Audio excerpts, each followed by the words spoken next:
Good morning friends, গরমে সবাই কেমন আছেন? আর সবাই আশা করি ভালোই আছেন। আমি আজকে সারাদিনের মেনু নিয়ে চলে এসেছি। সারাদিনে কি রান্নাবান্না হয়েছে সমস্ত রান্নাবান্নার মেনু আপনাদের কাছে নিয়ে চলে এসেছি। তো বেশি কিছু রান্না করিনি, অল্প স্বল্পই রান্না করেছি। যাই হোক, যেটা করেছি সেটা আপনাদের থেকে শেয়ার করছি। আর আরেকটা কথা বলি, আপনারা আমার ব্লগটাকে শেয়ার করবেন, কমেন্টস করবেন, আর যতটা পারবেন ভালোবাসা দেবেন, কেন আপনাদের ভালোবাসাতেই আমার ভালোবাসা। আর আমি যে রান্নাবান্না করি এর মধ্যে আমার ভালোবাসাও থাকে, সব কিছুই থাকে। ভালোবাসা মন দিয়ে রান্নাবান্না করি। আর যদি কোনো রান্নাবান্নার কিছু মেনু জানার থাকে যে কিভাবে রান্না হয়েছে, সেটা ললিতা ব্লগে দেওয়া আছে, আপনারা ওইখানে দেখে নিতে পারবেন।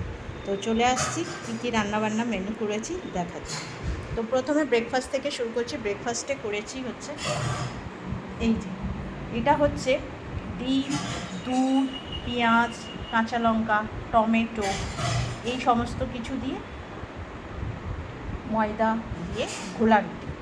এটা ঘোলা রুটি বলা যায়, বা এটা অ্যাকচুয়ালি ডিম অমলেটও বলা যায়। যাই হোক, তো এই হচ্ছে আমার আজকে ব্রেকফাস্ট মেনু। আর লাঞ্চে আমি নিয়ে যাচ্ছি হচ্ছে, যেটা আমি নিয়ে যাচ্ছি সেটা দেখাচ্ছি। লাঞ্চে আমি নিয়ে যাচ্ছি মুগের ডাল আর মাছের ভাজা। ঠিক আছে, এটা মাছের মাথা দিয়ে মুগের ডাল করেছি। মাথাটা নিইনি, কেন অফিসে খাওয়াটা প্রবলেম আছে। আর মাছের ভাজা, আর এখানে কাতলা মাছের চচ্চড়ি করেছি। ভেন্ডি, বেগুন, আলু, কাতলা মাছের তেল সমস্ত দিয়ে চচ্চড়ি করেছি। এই হচ্ছে আমার রাতের জন্য হচ্ছে ভাত। আর এখানে হচ্ছে তেল চচ্চড়ি, দেখতেই পাচ্ছেন তেল চচ্চড়ি।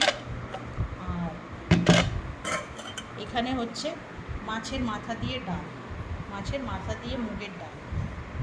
ঠিক আছে, আর এখানে হচ্ছে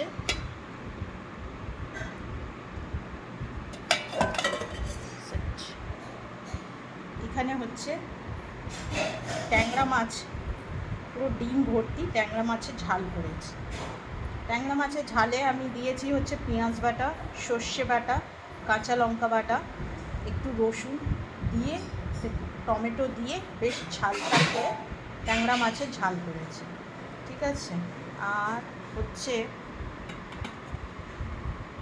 এখানে বড়ার প্রিপারেশান করেছি, যখন খাবো তখন বড়া ভেজে নেব। তো এই হচ্ছে আজকে সারাদিনে রান্নাবান্নার মেনু, ব্রেকফাস্ট থেকে ডিনার অবধি। আর আপনাদের কি রান্না হয়েছে জানাবেন কমেন্টসে। ভালো থাকবেন আর খুব খুব খুব ভালোবাসা আমাকে দেবেন। Thank you everyone.